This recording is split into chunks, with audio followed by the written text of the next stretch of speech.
پہنچاتی ہے۔ آدمی بڑا سا بڑا گناہ کرے وہ پھر بھی کیا ہوتا ہے؟ پکا مومن ہوتا ہے۔ ان کے مقابلے میں ایک دوسرا فرقہ وعیدیہ، جیسے خوارج ہیں، اسی طرح پھر معتزلہ ہیں، انہوں نے کیا کیا؟ انہوں نے کہا کہ آدمی ایمان کے ساتھ عمل ہے، ایمان کے ساتھ عمل ہے، اور اگر آدمی ایمان کے ساتھ عمل کا اہتمام نہ کرے وہ آدمی گمراہ نہیں ہے بلکہ غلطی کرے، مرتکبی کبیرہ، کہا کہ وہ آدمی ایمان سے خارج ہو جاتا ہے۔ معتزلہ نے کہا کہ وہ ایمان سے خارج ہوتا ہے مگر کافر نہیں ہو جاتا، اور کیا کہا کہاں رہتا ہے پھر؟ مومن بھی نہیں کافر بھی نہیں، تو کہا کہ دو جگہوں میں سے ایک جگہ میں ہوتا ہے، منزلہ بین منزلتین، کون سی جگہ نہیں معلوم ہے، ذرا ان کے پاس ان کا یہ منہج تھا۔ اور خوارج نے کیا کہا؟ وہ آدمی اسلام سے ایمان سے نکل کر کفر میں داخل ہو جاتا ہے۔ معتزلہ نے کہا کہ ان کا خون نہیں بہا جائے گا دنیا کے اندر، دنیا کے معاملے میں انہوں نے اختلاف کیا خوارج سے، مگر خوارج کے نزدیک ان کو دنیا میں بھی مارا جائے گا، مرتکبی کبیرہ وہ دنیا میں بھی کافر ہو گیا، ان کا خون بہانا جائز۔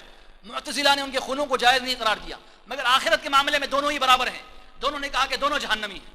دونوں نے کیا کہا؟ مرتکبی کبیرہ یہ عمل کو چھوڑنے والا آدمی، بدعملی کرنے والا آدمی جہنمی ہوتا ہے، دونوں کے نزدیک ہمیشہ کے لیے جہنم میں۔ آخرت کے پہلو سے دونوں ایک ساتھ ہیں۔ دونوں نے کہا مرتکبی کبیرہ کہاں جا رہا ہے؟ جہنم میں جا رہا ہے، اور دنیاوی اعتبار سے کہا معتزلہ کہ اسے مارا نہیں جائے گا، اور خوارج نے کہا جائے اسے قتل کیا جائے گا۔ اہل السنہ والجماعہ ان کے بیچ میں کہتے ایمان تصدیق ہے، دل کی تصدیق کا نام ہے، زبان سے اقرار کا نام بھی ہے، پھر عمل بالارکان بھی ہے، بڑھتا بھی ہے طاعت سے اور عصیان سے گھٹتا بھی ہے۔ کہاں عمل ضروری ہے ایمان کے ساتھ، ہم کہتے ہیں، مگر ہم کیا کہتے ہیں؟ ایمان کی تکمیل کے لیے عمل شرط ہے۔ اگر آدمی ایمان کے ساتھ عمل میں کوتاہی کرے تو مومن رہتا ہے کہ نہیں رہتا ہے؟ مومن رہتا ہے۔ گناہ کرے تو مومن رہتا ہے کہ نہیں رہتا ہے؟ رہتا ہے، مگر اس کا ایمان مکمل نہیں رہتا ہے، ہم کہتے ہیں، سوائے ایک عمل کے وہ ہمارے نزدیک بھی ایمان کی صحت کے لیے شرط ہے۔ ایک عمل ہمارے نزدیک بھی ایمان کی صحت کے لیے شرط ہے، وہ کیا ہے؟ نماز ہے، وہ نماز ہے۔ عبداللہ شقیق بیان فرماتے ہیں رحمہ اللہ تعالی، بڑے تابعی ہیں، کہ ہم اصحاب محمد صلی اللہ علیہ وسلم کو میں دیکھتا ہوں، اصحاب محمد صلی اللہ علیہ وسلم اعمال میں سے کسی عمل کے چھوڑنے کو کفر نہیں سمجھتے تھے سوائے نماز کے۔ بات سمجھ میں آئی؟ تو یہ ہم دونوں کے بیچ میں ہے۔ تو ہم نے یہ مسئلہ کیسے اختیار کیا؟ صحابہ کرام کے فہم کو لیا تو ہم راستے پر رہے، ورنہ پھر ہم بھی گمراہ ہو جاتے ہیں۔ اسی طرح ایمان اور دین کے ناموں میں، ایمان کا مطلب متعین کرنے میں، دین کا مطلب متعین کرنے میں حروریہ، معتزلہ، مرجیہ، جہمیہ کے درمیان میں ہم ہوتے ہیں۔ اس طرح اصحاب محمد صلی اللہ علیہ وسلم کو سمجھنے کے معاملے میں روافض اور خوارج کے درمیان ہم ہوتے ہیں۔ اب ایمان کے معاملے کو سمجھنے کے معاملے میں جیسے میں نے بات بتائی، ایمان کو سمجھنے کے معاملے میں مرجیہ نے حروریہ کون ہوتے ہیں؟ خوارج ہوتے ہیں۔ خوارج وہ حرور ایک جگہ کا نام تھا جہاں یہ لوگ جمع ہوئے تھے، اس وجہ سے ان کو حروری بھی کہا جاتا ہے خوارج کو۔ معتزلہ کون ہوتے ہیں؟ معتزلہ حضرت حسن بن بصری رحمہ اللہ تعالیٰ کی جماعت میں موجود لوگ تھے پہلے۔ واصل بن عطا ان کا سردار ہے، بانی ہے۔ جب اس نے اختلاف کیا، کہا کہ مرتکبی کبیرہ جو ہے وہ اسلام سے نکل جاتا ہے، اپنی اس رائے کو لے کر وہ علیحدہ ہو گیا۔ حسن بصری نے کہا کہ ہم سے علیحدہ ہو گیا واصل بن عطا، اور پھر گمراہ ہو گیا۔ خوارج کا فتنہ تو اللہ کے رسول کے زمانے سے ہی شروع ہوا، سبحان اللہ۔ یہ جہمیہ کیا ہے؟ جہمیہ کون ہے؟ جہم بن صفوان ان کا بانی ہے، اس کا استاد تھا جعد بن درہم، اور اس کے اساتذہ میں ساتھ لبید بن عاصم۔ لبید بن عاصم جانتے ہیں آپ لوگ؟ لبید بن عاصم یہودی ہے، اللہ کے رسول پر جنہوں نے جادو کیا تھا ان میں سے، اس کا علم یہاں تک منتقل ہوا۔ جعد بن درہم جو ہے اسی کا شاگرد تھا، اس کے شاگردوں کا شاگرد تھا۔ اس نے دین کو کیسے سمجھا ہوگا؟ پھر یقیناً غلط سمجھا ہوگا، نہیں سمجھا ہوگا۔ جہم بن صفوان نے دین اس سے لیا۔ جعد بن درہم کو اس وقت کے حاکم نے عید الاضحیٰ کے موقع پر 105 ہجری کو ذبح کر ڈالا، کہا کہ لوگ آج اپنے اپنے جانوروں کو ذبح کرتے ہیں، میں اپنے جانور کو ذبح کرتا ہوں، اور اس کو قتل کر ڈالا۔ اچھا کیا کہ نہیں کیا؟ کچھ بولتے نہیں آپ لوگ یار؟ اچھا کیا، بہت صحیح کیا، بہت ضروری ہے ایسا، اچھا کیا۔ وہ مرتد تھا، اس کے مرتد ہونے کے جرم میں اسے قتل کر دیا، مگر جہم بن صفوان باقی رہا، وہ اپنے اسلام کو باقی اس نے رکھا، ان لوگوں کے درمیان مسلمان باقی رہا، اور پھر دین کو اپنے انداز سے سمجھا۔ اللہ کو سمجھنے کے لیے اس نے کیا کیا پتہ ہے آپ کو؟ سبحان اللہ، یہ جہمیہ کی چھوٹی سی بات کہہ کر میں بات کو آگے بڑھاتا ہوں، بلکہ انشاءاللہ کہتے ہیں جہم بن صفوان اللہ کو سمجھنے کے لیے کمرے میں بند ہوا، گوشہ نشین ہوا، اور معلوم ہوتا ہے مدت بھی 40 دن کی تھی، مشہور مدت پہلے زمانے سے چلی آ رہی ہے۔ 40 دنوں تک بیٹھ کر جو ہے مراقبہ کرتا رہا اللہ کو سمجھنے کے لیے۔ بیوقوف تھا کہ نہیں تھا؟ اللہ کو سمجھنے کے لیے مراقبہ کی ضرورت ہے، گوشہ نشینی کی ضرورت ہے۔ اللہ کو سمجھنے کے لیے اللہ کتاب ہے، اللہ کے رسول کے فرامین ہیں، اور ان کو سمجھنے کے لیے صحابہ کرام کا فہم، سب کو چھوڑ کر گوشہ نشین ہو گیا۔ باہر نکلا، لوگوں نے اسے پوچھا سمجھا اللہ کو؟ ہاں سمجھا، بہت سمجھا۔ کیا سمجھا؟ اللہ کو سمجھا۔ کیسے سمجھا؟ دیکھو، کہتے اللہ نہ اوپر ہے، نہ اللہ نیچے ہے، نہ اللہ آگے ہے، نہ اللہ پیچھے ہے، نہ اللہ دائیں ہیں، نہ اللہ بائیں ہیں، نہ اللہ ایسا ہے، نہ اللہ ویسا ہے۔ جتنی صفتیں بیان کی سب سلبی اور منفی صفات بیان کی۔ اللہ ہے نہیں بولا، سب کیا بول رہے ہیں؟ اللہ نہیں ہے، اللہ نہیں ہے، اللہ نہیں ہے۔ ان کا یہ منہج تھا، یہ سلبی صفات کے ذریعے سے اللہ تعالیٰ کا تعارف پیش کرتے، اور یہ سب سے بڑی گمراہی ہے۔ اور آج بھی بعض لوگ ایسے ہیں جو اللہ تعالیٰ کا تعارف سلبی صفات کے ذریعے سے پیش کرتے ہیں، اور کہتے ہیں کہ ہزاروں کام ایسے ہیں جو اللہ تعالیٰ نہیں کر سکتا، میں جانتا ہوں۔ یہ وہی طریقہ ہے، نعوذ باللہ من ذالک۔ یاد رکھیں، اللہ تعالیٰ کا تعارف ثبوتی صفات کے ذریعے سے ہوتا ہے، اللہ تعالیٰ کا سلبی صفات کے ذریعے سے اللہ تعالیٰ کا تعارف نہیں ہوتا۔ اللہ تعالیٰ کا تعارف جن لوگوں نے سلبی صفات کے ذریعے سے کیا ہے وہ جہمیہ ان جیسے لوگ ہیں، اور اہل السنہ والجماعہ، اہل حدیث ہمیشہ اللہ تعالیٰ کا تعارف ثبوتی صفات سے بیان کرتے ہیں۔ اور ہمیشہ ہم یاد رکھیں، اسماء و صفات کے باب میں ثبوتی صفات کو مفصل بیان کیا جاتا ہے، اور منفی اور سلبی صفات کو مجملاً بیان کیا جاتا ہے، اور پوری شروط اور قید کے ساتھ بیان کیا جاتا ہے، اس کی تفصیل کا وقت نہیں۔ تو بہرحال ہم دین کو جاننے کے معاملے میں اور ایمان کے مطلب کو متعین کرنے کے معاملے میں حروریہ، معتزلہ، مرجیہ اور جہمیہ کے بیچ میں ہیں۔ یہ ہم کیسے بیچ میں ہوئے؟ ہم کیسے صحیح راستے پر ہوئے، اور یہ کیسے غلط راستے پر ہوئے؟ کیوں؟ کیسے ہوئے؟ کیسے ہوئے ہم صحیح راستے پر؟ کوئی بتائیں آپ میں سے؟ ہاں صحیح ہے۔ کیا شیخ سوال کرتے ہیں آپ بھی؟ سب معلوم ہے ہمیں، بولے آگے بڑھتے جائیں ورنہ اپنی بات کرتے رہیں۔ سبحان اللہ، اللہ جزائے خیر دے آپ کو۔ اور اللہ کے رسول صلی اللہ علیہ وسلم کے صحابہ کے بارے میں روافض اور خوارج کے بیچ میں ہے۔ روافض نے بلکہ سارے صحابہ کو کافر قرار دیا، سوائے 2-3 صحابہ تھے جن کے بارے میں انہوں نے کہا کہ ایک سلمان فارسی تھے، فارس سے آئے تھے لیکن مسلمان باقی رہے ہوئے، صہیب رومی ہے، روم سے آئے مسلمان باقی رہے، یا مقداد ابن اسود، ایسے کوئی صحابی ہیں۔ ان کے علاوہ سبوں کو انہوں نے کافر قرار دیا، اور خوارج نے کچھ کو کافر قرار دیا اور کچھ کو مسلمان باقی رکھا۔ ہم اہل السنہ والجماعہ سب کے فضل کو جانتے ہیں اور سب کو مسلمان مانتے ہیں، مومن مانتے ہیں، ہم ان دونوں کے بیچ میں ہیں۔ یہ اہل السنہ والجماعہ کے منہج سے متعلق کچھ باتیں تھیں جو اصولی باتیں تھیں جو میں نے آپ کے سامنے بیان کی۔ اب کچھ تنبیہات ہیں، میں سمجھتا ہوں ہمارے پاس تھوڑا ٹائم ہے اور تھوڑا یہ ختم کر دینا ہے۔ یار وہ سوالات کے لیے میں سمجھتا ہوں علماء لوگ ہوتے ہیں۔ میں اپنے بارے میں ایک بات بتاؤں پہلے، میں ایک طالب علم ہوں، اللہ جزائے خیر دے، اور میں آپ سے معلومات جو میرے پاس ہے علم اس کو شیئر کر رہا ہوں۔ ہم ایک دوسرے کے ساتھ بیٹھ کر مذاکرہ کر رہے ہیں، میں آپ کو علم نہیں دے رہا ہوں میں آپ میں سے کسی کا تزکیہ بھی نہیں کر سکتا، نہ آپ کو تصفیہ دے سکتا ہوں۔ یاد رکھیں میں ایک طالب علم ہوں، مذاکرہ ہو رہی ہے، مدارسہ بولتے ہیں اس کو مدارسہ بولیں، مدارسہ۔ ہم بیٹھ کر جو ہے علم حاصل کرنے کی کوشش کر رہے ہیں ہم سب بیٹھ کر، تو مناسب یہ ہے کہ سوالات جو ہمیشہ علماء سے کیے جائیں۔ اللہ تعالیٰ مجھے اور آپ کو نیک توفیق دے، اللہ مجھے گمراہی سے اور ہم سبوں کو گمراہی سے محفوظ رکھے۔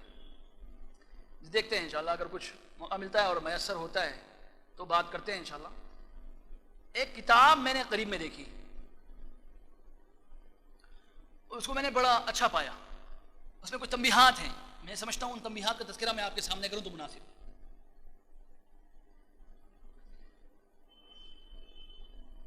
ایک بڑے عالم ہیں محمد عمر بازمول، انہوں نے کتاب لکھی ہے، بلکہ ان کے دروس ہیں، ان کے دروس کا ایک مجموعہ ہے، لیس من منہج السلف۔ منہج سلف میں سے یہ چیز نہیں ہے۔ کیا چیز نہیں ہے؟ وہ میں آپ کے سامنے بتاؤں گا آپ کو۔ ہم لوگوں نے منہج کو جاننے کی کوشش کی ہے نا، اب منہج میں کچھ چیزیں نہیں ہیں جو ہمارے اندر موجود ہوں، ان سے اجتناب بھی ضروری ہے۔ ان چیزوں کا ہم خیال نہ رکھیں اور یہ سمجھتے رہیں کہ ہم اہل السنہ والجماعہ ہیں، ہم صحابہ کرام کے منہج کو فالو کر رہے ہیں، تو پھر ہم صحیح طور پر فالو نہیں کر رہے ہیں۔ ان چیزوں سے اجتناب بھی ضروری ہے۔ جیسے کہتے ہیں لیس من منہج سلف، منہج سلف میں سے یہ نکات ہیں، اس کو ذہن میں رکھیں یا نوٹ کر لیں، منہج سلف میں سے یہ نہیں ہے کہ ان تعلن حبک لفلان من ائمۃ السنہ فی کل محل وفی کل تعلیق وفی کل مناسبہ۔ یاد رکھیں، منہج سلف میں سے یہ نہیں ہے کہ آپ کسی عالم کو جو اہل سنہ والجماعہ میں سے خاص کر لیں اپنے ساتھ، ہر موقع پر جو بول رہے ہیں انہوں نے ایسا کہا، ہر مسئلے میں انہوں نے ایسا کہا، ہر مناسبت سے بات ہوتی انہوں نے ایسا کہا۔ کسی ایک عالم کو خاص کر لینا بھی اہل السنہ والجماعہ کے منہج میں سے نہیں ہے۔ ہم علماء سے لیتے ہیں، عالم سے لیتے ہیں کیا؟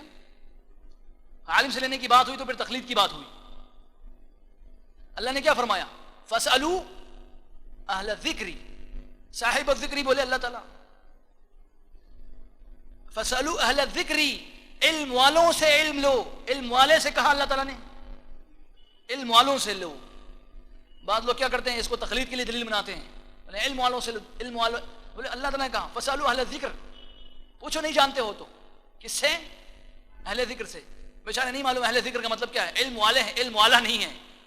ہم بھی بولتے ہیں اگر کسی کے پاس بالکل علم نہ ہو، مثال کے طور پر ایک آدمی کھیتی باڑی کرنے والا ہے، ایک بات ہے میں آپ کو سمجھا دوں، امید ہے غلط فہمی کا شکار نہیں ہوں گے، غلط فہمی ہو رہی ہے تو سمجھ لیں اس کو خوب بعد میں، کہ ایک آدمی ہے کھیتی باڑی کرنے والا ہے، جس نے کچھ بھی نہیں پڑھا، نہ الف پڑھا نہ با پڑھا ہے، نہ دینی تعلیم پڑھی ہے اس نے، نہ دنیاوی تعلیم پڑھی ہے، جاہل ہے، مطلق ہے۔ اب یہ آدمی دین پر عمل کرے گا کیسے کرے گا؟ کیسے کرے گا؟ عالم سے پوچھے گا۔ ہاں، اس کو ہم تقلید ہی کہتے ہیں، بغیر دلیل کے ہی پوچھے گا، کیونکہ اسے معلوم نہیں دلیل کیا ہے۔ تو ایسا کوئی آدمی ہو تو وہ پوچھ سکتا ہے کسی عالم سے، اس کو دلیل نہ سمجھ آتی ہو تو وہ بھی کیا کرے گا؟ ایک عالم سے نہیں پوچھے گا، وہ علماء سے پوچھتا رہے گا، کوئی حرج کی بات نہیں ہے۔ مگر ہمیشہ ایسا باقی رہے گا کیا؟ ہمیشہ نہیں رہے گا باقی، وہ علم حاصل کرنے کی کوشش کرتا رہے گا، اور جب علم آئے گا تو لوگوں سے دلیل کے مطابق بات کو کرے گا۔ میں سمجھ میں آ رہی ہے بات؟ تو اہل علم سے علم لو۔ تو یہاں ایک بات بتائی، اہل السنہ والجماعہ کے منہج میں سے، اہل حدیثوں کے منہج میں سے یہ نہیں ہے کہ کسی عالم کو خاص کر لیں اپنے واسطے، ہر موقع پر، ہر محل میں، ہر مناسبت سے بس اسی کا تذکرہ کریں، باقی کسی کو عالم ہی نہ سمجھیں۔ یہ گمراہی ہے، یاد رکھیں، یہ گمراہی ہے۔ اسی طرح لیس من المنہج السلف کہ انه یشترط ان توافق کلام العالم السلفی في كل شيء فهذه اختلافات العلماء۔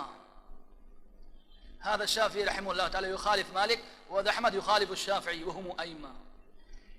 بات یہ ہے، یہ بھی منہج میں سے نہیں ہے کہ ہمیشہ یہ شرط لگائی جائے کہ عالم سلفی علماء، کوئی سلفی عالم کسی دوسرے سلفی عالم سے کبھی اختلاف ہی نہ کرے۔ آپ سب سلفی عالم ایک ہی بات بولے ہمیشہ ہو، کسی مسئلے میں کوئی اختلاف ہی نہ ہو، یہ شرط لگانا بھی منہج سلف میں سے نہیں ہے، یاد رکھیں۔ کہتے ہیں امام شافعی سلفی عالم ہے کہ نہیں عالم ہے؟ نہیں ہے، بڑے عالم ہیں، سلفی عالموں میں سے بڑے سلفی عالم ہیں۔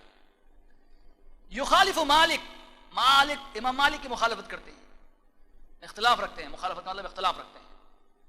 امام مالک کیا ہے؟ سلفی عالم نہیں۔ تو مسئلوں میں اختلاف نہ ہو ایسی شرط لگانا بھی منہج سلف میں سے نہیں ہے۔ اختلاف ہو سکتا ہے، دلیلوں کی بنیاد پر اختلاف ہو سکتا ہے۔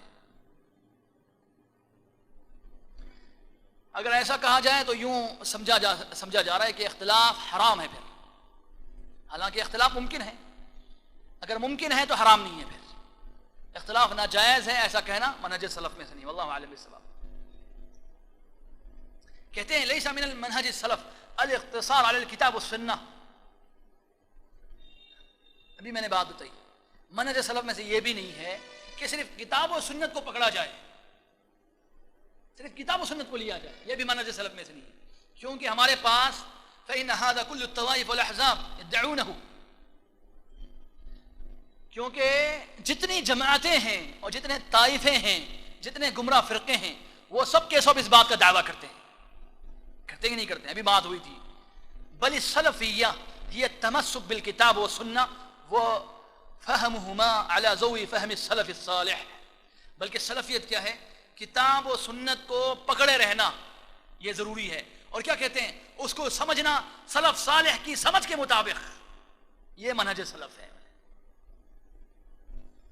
وَهَذَا هُوَ سَبِيلُ الْمُؤْمِنِينَ، قرآن مجید کی جو آیتیں میں نے پڑھی ہیں وہی انہوں نے لکھی ہیں، اور اس کے بعد کہتے ہیں اللہ کے رسول نے فرمایا مَا أَنَا عَلَيْهِ وَأَصْحَابِي، یہ روایت بھی موجود ہے۔ اب آپ جب معتزلہ کو دیکھو گے تو کہتے ہیں اصولنا کتاب و سنہ، معتزلہ بھی کیا کہتے ہیں؟ ہمارے اصول کیا ہیں؟ کتاب و سنت ہیں۔ ولیکن یفہموہما علی مقتضی اللغہ والعقل، لیکن اس کو سمجھتے کیسے ہیں؟ عقل اور پھر جو ہے لغت کے مطابق اس کو سمجھتے ہیں۔ گمراہ ہوئے کہ نہیں ہوئے؟ شیعہ کہتے ہیں کہ ان کے بعد بھی کتاب و سنت دلیل ہے، اسی سے وہ پکڑنے کی بات کرتے ہیں، مگر اہل بیت میں سے جن سے وہ راضی ہیں ان سے وہ دلیل پکڑتے ہیں۔ سبحان اللہ۔ اور صوفیہ کیا کہتے ہیں؟ وہ بھی کتاب و سنت کی بات کرتے ہیں، مگر وہ کیسے سمجھتے ہیں؟ وہ مکاشفات، الہامات، واردات، اس طرح کے الفاظ ان کے پاس موجود ہیں۔ کہتے ہیں حدثنی قلبی عن ربی، میرا دل میرے رب سے یہ بات بیان کرتا ہے۔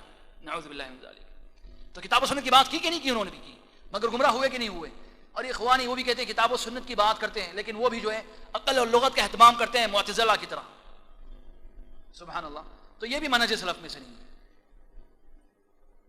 اسی طرح کہتے ہیں منہج سلف میں سے یہ بھی نہیں ہے کہ آپ اہل البدع، اہل الباطل کو ہر مناسبت سے گالی دیتے رہیں اور ان کی برائیاں بیان کرتے رہیں بغیر سبب کے جو مناسب ہو۔ بولے جب بھی بات ہو رہی ہے گالی دے رہے ہیں، جب بھی بات ہو رہی ہے برا بھلا کہہ رہے ہیں، یہ بھی منہج سلف میں سے نہیں ہے۔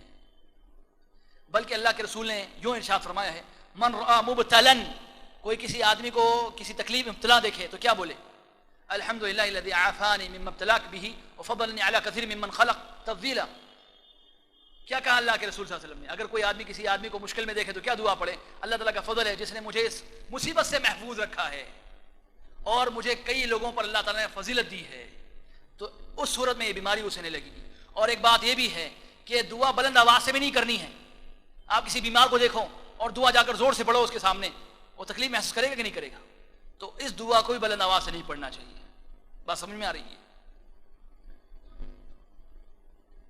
منہج سلف میں سے یہ بھی نہیں ہے کہ انکار منکر کے موقع پر، انکار منکر کیا ہے؟ منکر کو دور کرنے کی کوشش، منکر کو ختم کرنے کی کوشش۔ اگر انکار منکر کے موقع پر، انکار منکر کی صورت میں اس منکر سے زیادہ جس کو روکا جا رہا ہے، اس منکر سے زیادہ جس کو روکا جا رہا ہے اور دوسرا منکر پیدا ہونے کا امکان ہے تو اس منکر کو چھوڑ دینا، یہ بھی منہج سلف میں سے ہے۔ بات سمجھ نہیں آ رہی؟ نہیں سمجھ آئی بالکل ہی۔ کسی آدمی کو مثال ابن تیمیہ رحمہ اللہ تعالیٰ نے ایک مرتبہ دیکھا، کچھ لوگ شراب پیے پڑے ہوئے ہیں، کہا ان کو چھوڑ دو ایسے ہی، ان کو چھوڑ دو ایسے ہی۔ شراب پینا جرم ہے کہ نہیں جرم ہے؟ رکنا چاہیے کہ نہیں رکنا چاہیے؟ کہا کہ ان کو اگر شراب سے روکو گے یہ پھر ہماری مسلمانوں کی عزتوں سے کھیلیں گے، اس سے بڑا فتنہ پیدا ہونے والا ہے، تو اس صورت میں اس چھوٹے فتنے کو برداشت کرو۔ بات سمجھ میں آئی؟ ایک چھوٹی سی قبر بنی ہوئی ہے، کہا اللہ کے رسول نے فرمایا صلی اللہ علیہ وسلم اسٹیچو کو توڑ دو، قبروں کو برابر کر دو، برابر کر دیا، اب بڑی درگاہ بنے گی، اس کے بعد نہیں بنے گی۔ چھوٹا اسٹیچو توڑ کر دیکھو، سیکیورٹی کے ساتھ پروٹیکشن ملے گا اور بڑا مندر بھی بن جائے گا۔ ایسا ہے کہ نہیں؟ جلب المنفعات اولا من دفع الضرر، بولے فائدہ حاصل کرنے کی کوشش کرو، نقصان دور کرنے کے مقابلے میں زیادہ بہتر بات ہے۔ یہ بھی اہل السنہ والجماعہ کے منہج میں سے۔ منہج سلف میں سے یہ بھی نہیں کہ رسول اکرم صلی اللہ علیہ وسلم کی حدیث کا معارضہ ہو یوں کہتے ہوئے کہ کیوں بولنا غلط، صحیح۔ اسی طرح منہج سلف میں سے یہ بھی نہیں ہے الدخول فی الکلام والجدال والمناظرات بل یستفرغون وسعهم فی التفقه فی الکتاب والسنہ والعمل بہما والدعوۃ الیہما۔ منہج سلف میں سے یہ بھی نہیں ہے کہ اب مجادلے ہونے لگے ہیں، مناظرے ہونے لگے۔ مناظرے کا ہمارے پاس سسٹم نہیں ہے، بولا آؤ مناظرہ کرتے ہیں، بولے آؤ اسٹیج سجاتے ہیں، تم اپنی بات کرو میں اپنی بات کرتا ہوں۔ یہ کتنی گندی بات ہے معلوم ہے؟ سبحان اللہ، بڑی بری بات ہے، اور یہ ہمارے سلف سے ثابت نہیں ہے۔ مناظرہ کرتے رہنا، بار بار مناظرہ کرنا، جب بھی بات ہوئی آ جاؤ مناظرہ کرتے ہیں، جب بھی بات ہوئی مجادلہ، لڑائی جھگڑا، ہم کیا کرتے ہیں؟ سمجھاتے ہیں اور اکثر اپنا وقت کتاب و سنت کو سمجھنے میں لگاتے ہیں. یا تھوڑی سی بات سمجھ میں آئی، آدمی دعوت مبارزہ دینے لگا ہے. ایک مسئلہ سمجھ میں آ گیا، اب بول رہے آؤ سب کو دیکھ لیتا ہوں، آؤ تم بھی آؤ، تم بھی آؤ، تم بھی آؤ. اور ایک مناظروں کی صورت بھی کیسی ہے معلوم ہے؟ خطرناک صورت. اللہ تعالیٰ دعوت و تبلیغ کرنے والے لوگوں کو محفوظ رکھے، مبلغین کو محفوظ رکھے. اسٹیج بنا رکھا ہے، ایک طرف سے تم بولو، ایک طرف سے ہم بولتے ہیں. یہ کیا ہے؟ یہ مناظرہ ہے. یہ تو باطل کو ثابت کرنا ہے، باطل کی تائید کرنا ہوا. تم بھی بولو، میں بھی بول رہا ہوں، دونوں بھی صحیح. پھر وہ اپنی بات کر کے جاتا ہے، یہ اپنی بات کر کے جاتا ہے. کس نے کس کو کس بات پر آمادہ کیا میرے بھائی؟ ایسا ہوا ہے ہمارے اسلاف سے کہ آؤ ایک اسٹیج پہ بیٹھا ہو، دونوں بھی بات کرتے ہیں. سبحان اللہ واللہ عالم سب منہج سلف میں سے نہیں. منہج سلف میں سے یہ بھی نہیں ہے.